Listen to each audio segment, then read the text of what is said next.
it's actually the companies that I think that are backwards, that are so bent out of shape of, wait, are you using ChatGPT while we're talking on this interview? I think that company is not going to make it.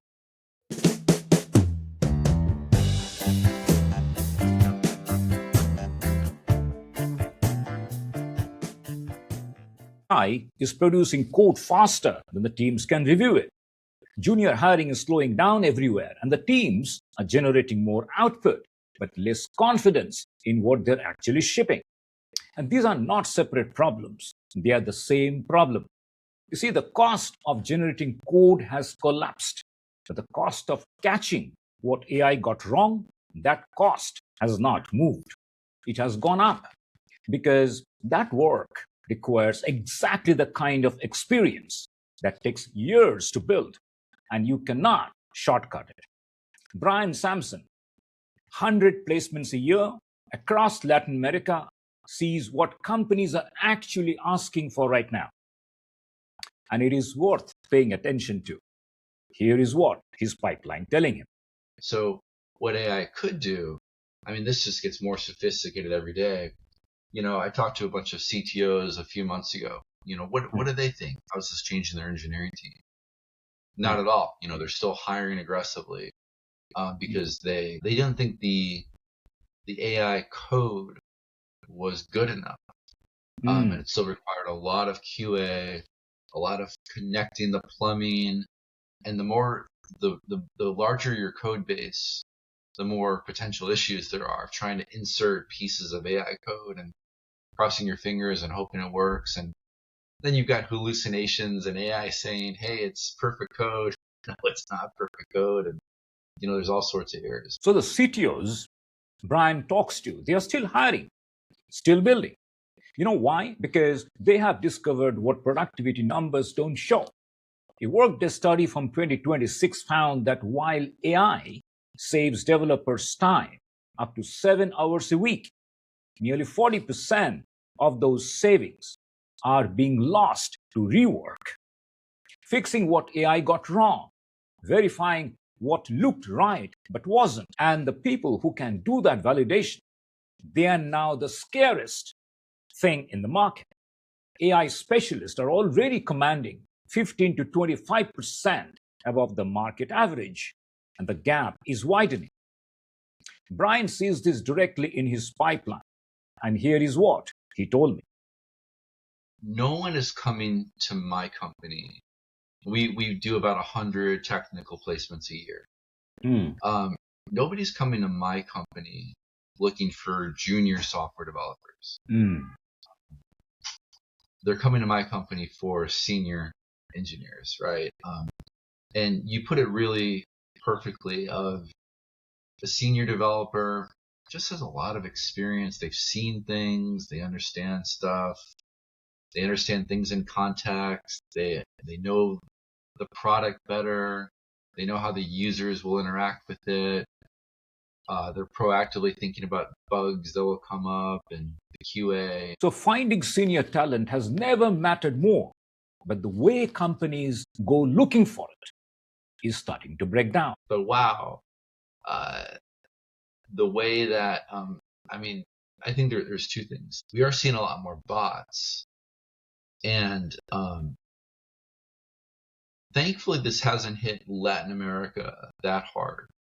But I have seen this actually hit the States more, where I have a lot of recruiter friends, and they'll say, they're booked solid today with interviews. And then I'll ask them, hey, you had a busy day. How did it go? Not so great. I had 9 calls scheduled, but 4 of them were ghosts because they were bots. And then, 5 others were real candidates, right? So I think there's that part. The second part you asked is like the real-time technical interview, the vetting.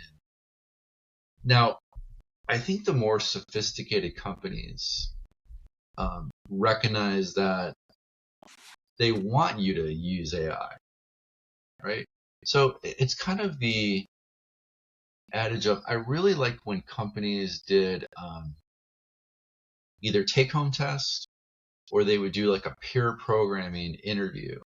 So you would come on site, sit with another engineer, and then you would kind of program together for 2 hours. Because I think they see you in your natural environment. You don't have everything memorized. You're going to use Google, you're going to look stuff up. And that's just the flow of programming. You're constantly looking stuff up, trying to see what fits the right way, solving puzzles, solving problems.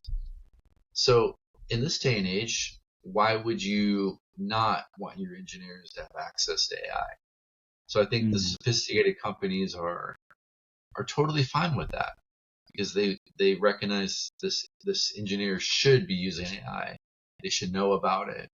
They should use it as a resource.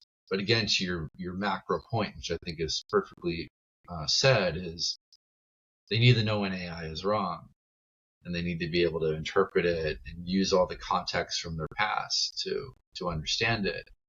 But they should be using it because it's a huge accelerator. So it's actually the companies that I think that are backwards, that are so bent out of shape of, wait, are you using ChatGPT while we're talking on this interview? I think that company is not going to make it. And here is the irony. 15% of the hiring managers say that they have already seen deepfakes in the live interviews. To be frank, no one's having that conversation yet. Nobody is having that conversation yet. Let me tell you what it means, because this is where I live. India spent 30 years building one of the most important engineering workforce in the world. Millions of engineers hired at scale, trained to execute.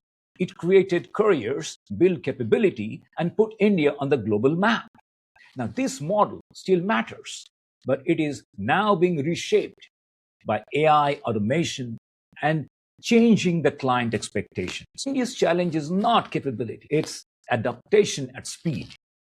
You see, the freshers hiring has fallen sharply from peak, 600,000 roles at the high point, and closer to 150,000 today. Why does it matter? Because the entry-level hiring was how the experience is to get built at scale. Fewer people entering now means fewer people compounding into senior roles later. And at the same time, NASSCOM's 2026 strategic review tells a striking story.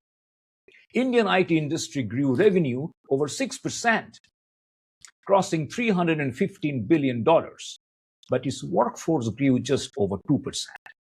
The industry is scaling output through AI. Revenue is decoupling from people. And that changes everything about the kind of engineers get hired and what kind doesn't.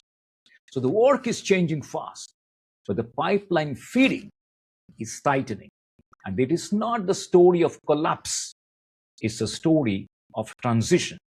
Many Indian companies already understand that. The question is how fast the system adapts and how fast individuals do. Brian has seen one of that shift play out in Latin America.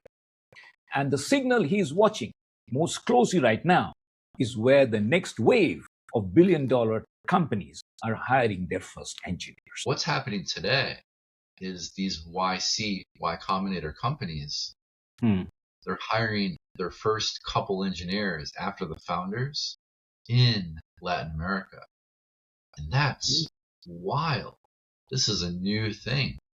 But I have a friend of mine who is in a similar business. I think he did 70 hires last year of Latin American engineers for YC companies. So these are the next wave of the billion-dollar businesses, hopefully. And they're betting that their second or third engineer can be from Brazil or Argentina or Mexico. And that they can handle these big scopes. Now, I will say there's one thing that, and I know you have a global audience. This is just my own personal experience from going to school in Singapore. And I had this unique experience because my program, I got a degree, and this is not a technical degree, it's a business degree, MBA. But I got a degree from both Singapore and UCLA. And I had almost this kind of real-time comparison of how things were taught in Singapore versus how they were taught in the States. And I think in the States, there was a huge encouragement of debate, discussion all throughout class. The professors loved a lively debate. I think they would almost be disappointed if there wasn't a bigger, like, I disagree with you, professor. They loved that. But when I was in Singapore, and this is the same cohort of students, and we were all a little bit older, in our 30s and 40s. So we weren't afraid of debate. But we would be in the Singapore classroom, and the professors would almost be offended we would want to debate, right? So it's much more hierarchical. What I say is the truth. You must accept it, right?